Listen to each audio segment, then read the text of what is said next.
So I have no idea how well this is going to work for y'all, but I like to do book reviews.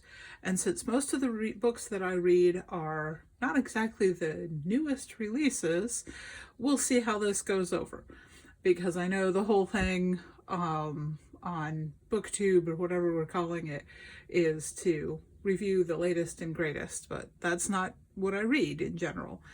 So this is a book that I picked up kind of at random at a used bookstore in order to do a little bit of research theoretically for the novella that I was writing at the time, which has now been published, Tomato Worm, and that is WYRM, like the dragon.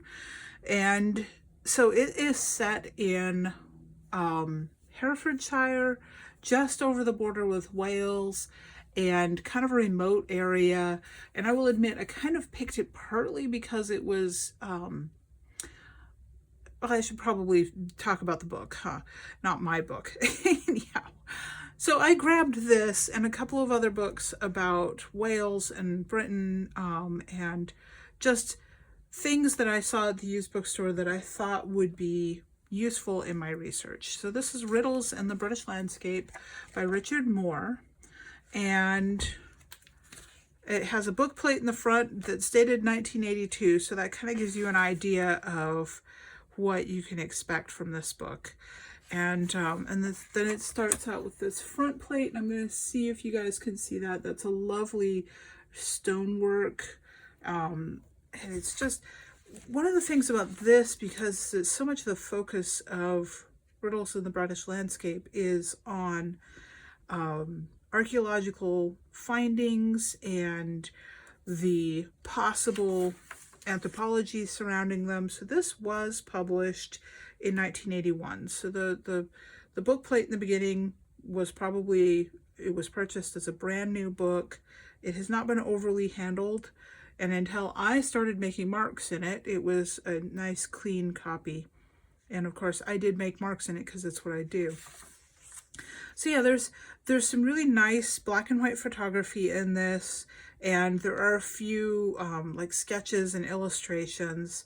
And the thing of it is, and I would probably annoy the author greatly by this, is I buy these things because I value the historical accuracy, but I also plan to take bits out of books like this and use them as bits and pieces in my stories. And since I write historical fantasy or just fantasy, I do a lot of pulling from folklore and mythology, but pulling from a book like this is also a really great way to give my stories, some real life seeds to grow from. So like this here, I've made some marks in the book where I had been looking at stuff that was interesting to me as I was researching. So it might not necessarily be interesting to someone who's reading this from a purely historical basis. I will say this book is excellent if you're looking at it just for the history and the archaeology, and you don't want any of the random weird speculation. There are no aliens. In fact, he gets quite sarcastic about what was in vogue at the time about aliens and ancient, no, there's none of that in here. There's just, it's a really good overview of ancient Britain and what was done, and some of the dating that was being done at this time was pushing the dates further and further back for the things that had been done in what we consider prehistory. He's pointing out that we're now learning that these were done even before we assumed that the people at the time had the technology or the capacity to build and do some of the really spectacular things that they did, that I'll show you later in the book. I actually stopped here because this chapter is called Wild Woods, and it is about the vegetation, and he gets into the fact that this would have been at a very specific climactic period, because the planet goes through a lot of climactic swings and shifts. So in the wake of like the glaciers, then what you get is succession growth. And he talks about how the natural wildwood would not have looked like the woods in Britain look now. And I think that's a really important point for me as being a naturalist and a conservationist. I know that there's no point that we can freeze and say, okay, this is where the native land was what it was, because it's constantly changing. That's a moving target. Oaks are a relatively late appearance in geological terms in Britain. Before that, the lime tree, which we would call the linden here in the US, was much more common. But oaks have this thing where they can grow to be incredibly old. And if you've ever seen a really old oak, they have a presence. There is just something really amazing about an oak that's hundreds and hundreds of years old. And when I was writing Tomato Worm, I was really interested in this because the random spot that I kind of picked on Google Maps to sort of kind of set my story near has a really ancient oak. So I was looking closely at that oak, and it didn't make it in the story. That's the way research goes, is you talk about these things, or you read about these things, and you're like, this is really cool. This is the other reason I love old books like this, is last year I did an art series where I was drawing trees. And with my daily art, I don't have a lot of time usually, so I don't do really intricate drawings. But I have a book, The Artistic Anatomy of Trees, which is amazing. And if you like drawing nature and are at all interested in botanical art, you should totally pick that book up. But these are actually reproductions from the Forest Trees of Britain, published in 1886. And these are just really wonderful portraits of trees. So I was just struck by this. So that's the juxtaposition of me reading a book like this. And the way you can use a book like this is, as an author, I'm looking at it from one direction, and as an artist, I'm looking at it from another direction. And there's a note here that I made for myself as far as research goes about domestic deer. So deer were domesticated really early, at least in the Neolithic time, from what they've been able to find in Britain. And we don't usually think of deer as being a domestic animal, but the reality is that even to this day, deer in certain places are, I've seen deer farms here in the US, but in Britain, even when they're kept wild in the woods, there are gamekeepers, which I did write into my novella. Jock in Tomato Worm is a gamekeeper. And the modern gamekeeper has far less to do with hunting and much more to do with conservation, management of the wildlife, because if you would allow a population to grow unchecked, diseases start cropping up, and then they starve when there's a bad winter. And so a modern gamekeeper is not a hunter. They are a conservationist. And I'm fascinated by that, which is why Jock made it into the novella as a character in his own right, with his own point of view and speaking part, because I just really think that that's a fantastic idea. So yeah, this book is just really kind of cool. A lot of these little black and white images aren't probably going to show up really well on this video, but this is a timberway from a road built from logs in Neolithic times. So we think of the early peoples being primitive, but this book goes to great lengths to explain that is not the case. Primitive is not the right word for. Another thing that made it into one of my books, this particular story, Tomato Worm, that I had bought this book for research for, and it's going to wind up anytime I consume a research book like this, it stays with me, and bits of it I can pull out later at random times, and it might go into other stories in completely other ways.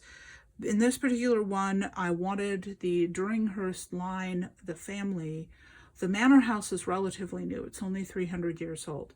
But the hill that the manor house is huddled into the lee of this hill, in the North Brecons, and the hill has a hill fort on top of it. And so reading about the hill forts and what we know about them, which is interesting because there were a lot of assumptions made about them that then with later excavations and dating and research, it's been shown that they probably weren't just a defensive position. It's really interesting, and we actually, the more we know, the less we know about these things, which is a really good way to look at a lot of science, actually. The more you know, the less you know. So then this is something that didn't go into this story, and it definitely is going into another story. But these are vitrified stones. And so what happened with this, and actually he describes the research that they did on these, is that these are from stone forts that had wooden roofs or wooden levels for like the layers of stories that they were built up.